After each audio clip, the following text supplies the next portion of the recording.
These are my tried and tested steps to find a decent job in Sweden. I moved to Sweden for love.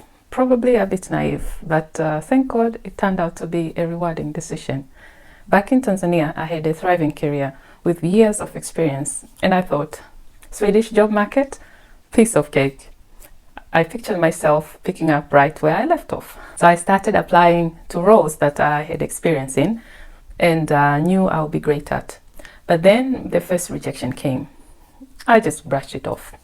Normal, I thought. Then another and another. Soon I had a whole collection of rejection letters. And with each one, my confidence was taking a serious hit. I even started questioning if anyone here would ever hire me. And this was some sort of my fear of moving to Sweden, because most people I talked to, they would discourage me and say, you have a great career here, why are you moving?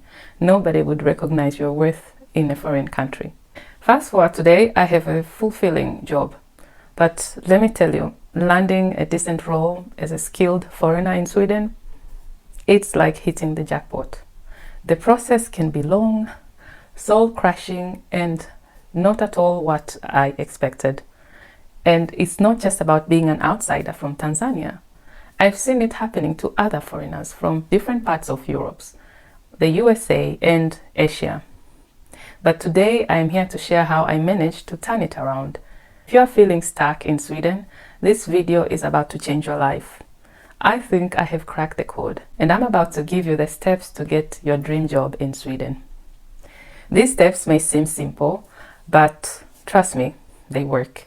Not just for me, I've seen friends also who are foreigners like me follow this path and landing their dream jobs or start a successful business. So if you're ready to build a new career in Sweden, stick around. And for my Swedish viewers, thank you so much for your support. Do stick around also, because you might learn something new here or there, and you might also understand what it is like for us foreigners who leave our homeland and come here to Sweden with the hope to catch up where we left from our home country. All right, let's dive in.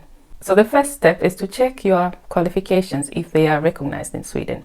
I know it sounds a bit dry, but stick with me. This is crucial. Sweden has this authority called UHR that evaluates education credentials from outside Sweden to see the equivalence with the Swedish education. It's completely free of charge, and I will drop the link in the description for those of you who want to dig into the details.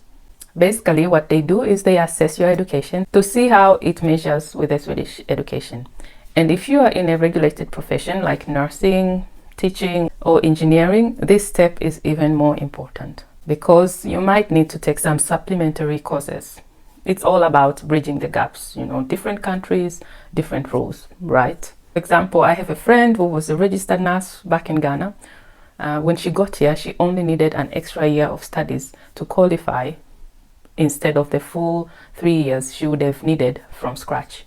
It was a bit of a process, but she didn't have to start all over, which is some sort of a relief. Here's how it works. You submit your certificates and supporting documents, and following the evaluation of your qualifications, you will receive a recognition statement showing what your foreign qualifications are equivalent to in the Swedish education system. When I moved here, I came across this organization and I immediately sent in all my school certificates. A few months later, I got a paper that showed how my education lined up with the Swedish qualifications. Fortunately, I didn't need any extra studies. Take the time to get this sorted out. Just do it as soon as possible. It might feel like paperwork overload, but it can seriously set you up for success. Next up, let's talk about getting to know the job market here.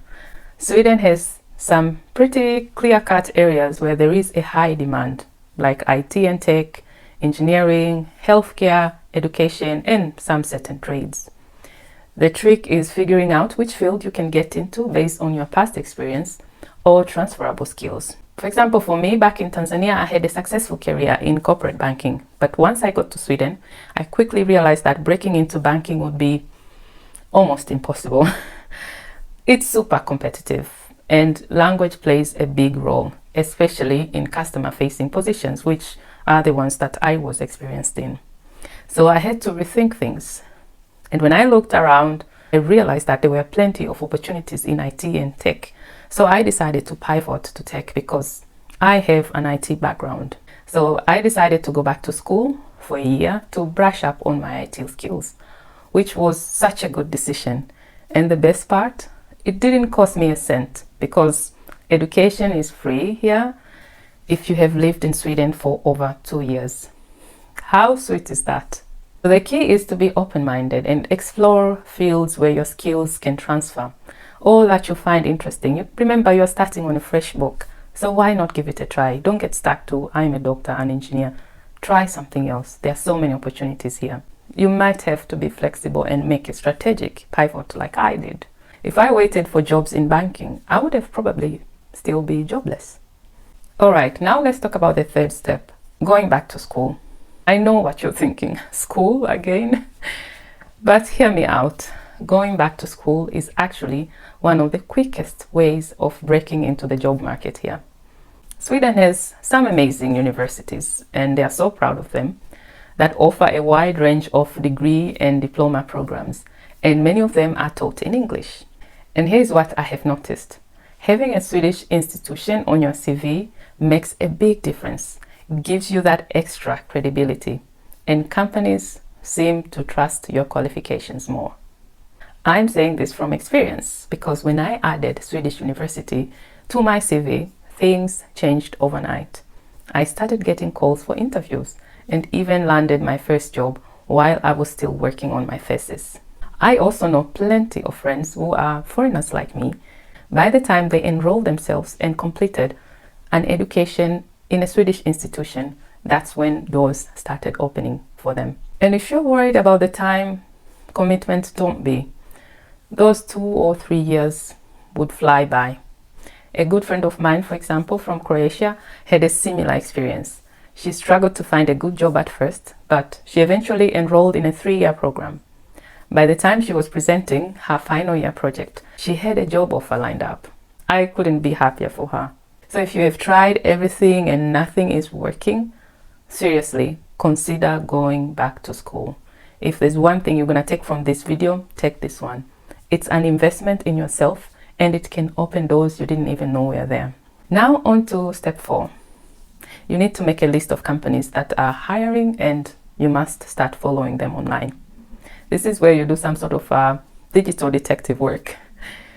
You want to get a feel for their company culture, the kinds of roles they are posting, and most importantly, the skills they are after. So you need to know the skills that are high on demand.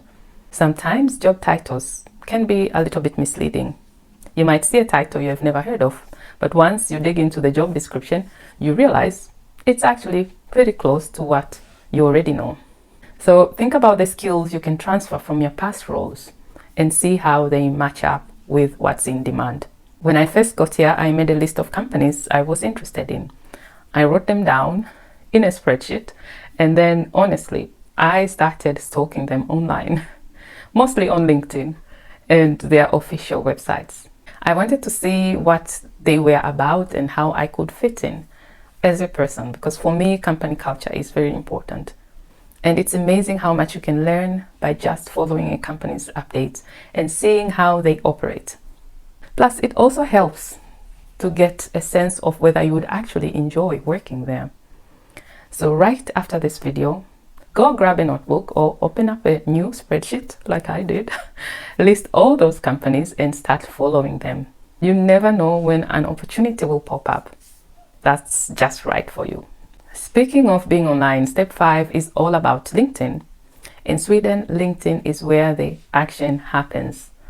Tons of local and international companies actively scout for talent there. Having a strong presence in LinkedIn is key. Make sure your profile is optimized by adding these important keywords that align with the roles you are aiming for. This helps recruiters find you and understand what you bring to the table.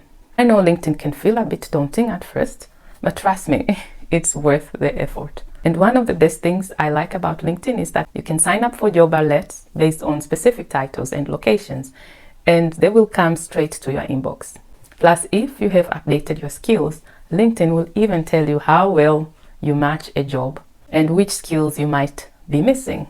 It's a pretty decent tool that gives you a clear picture of where you stand. I couldn't recommend it enough.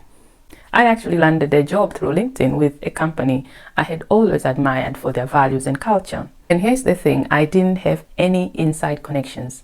I didn't know a single person there. It was all thanks to my profile and staying active on the platform.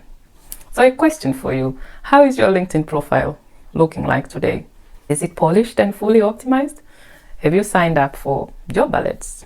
If not, you need to do it ASAP, because you never know who might be searching for someone just like you. Last but definitely not least, stay persistent and hopeful. Finding the right opportunity in Sweden can take time, especially as a foreigner. It took me 3 years to finally land a job, but I never gave up. I kept telling myself, one day I will get back on track with my career. I even went so far as to write down the exact job I wanted, and the salary too.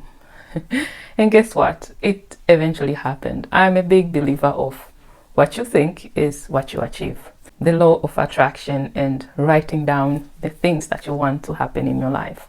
And while I was waiting, so I wasn't really waiting. I kept myself busy. I had a baby, learned some Swedish, and even did a master's degree. Not too shabby, right? Honestly, mindset is everything. You have got to believe that you are going to get there, whether it's that dream company or the job you've always wanted. Just know that you are not waiting. It's just a season and it will pass. Figure out what you could do in that season then. You could, for example, go to SFA, Swedish for Immigrants, and pick up some Swedish. It's completely free of charge and it will also help you settle and feel more connected in this society. Plus, it might give you an edge for some roles. That said, it's not a must. There are plenty of international companies here where English is the official language. In fact, I work entirely in English myself. So keep your chin up, stay focused, and know that your opportunity is out there. It may take time, but if you keep pushing forward, you will get there. I promise you. Since you have watched until here, I have a bonus tip for you. Where you live can really impact the opportunities available to you. Usually, the bigger the city, the higher the chances of finding international organizations that are more open to hiring foreigners. Think places like Malmö, Gothenburg, Stockholm, Lund, or even Helsingborg. The cost of living might be higher, but the trade-off is more job options, and you would eventually afford living in those cities. I've been working in Malmö myself for many years, and that's where I landed my first job. And here is a cool thing. If you're based in Malmö or Helsingborg or somewhere in Skåne that's not too far out, you can even consider applying for jobs across the border in Copenhagen. Denmark is just a quick train ride away, or you can just drive for an hour or a couple of minutes, which really expands your job search area. If you're looking for more opportunities, consider moving to one of these bigger cities. You are not a mountain, just move. It might just make all the difference in your job hunt. So there you have it. These are my tried and tested steps to find a decent job in Sweden. If you enjoyed this video, give it a thumbs up and don't forget to check out some of my other videos. They are right here next to me. And if you've made it this far and haven't subscribed yet, go ahead and hit that subscribe button. And guess what? October is my birthday month, and doubling my subscribers would be the best gift ever.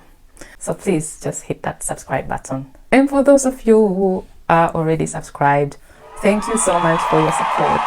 It really means the world to me. Thanks for watching, and I will see you in the next video. Hej då!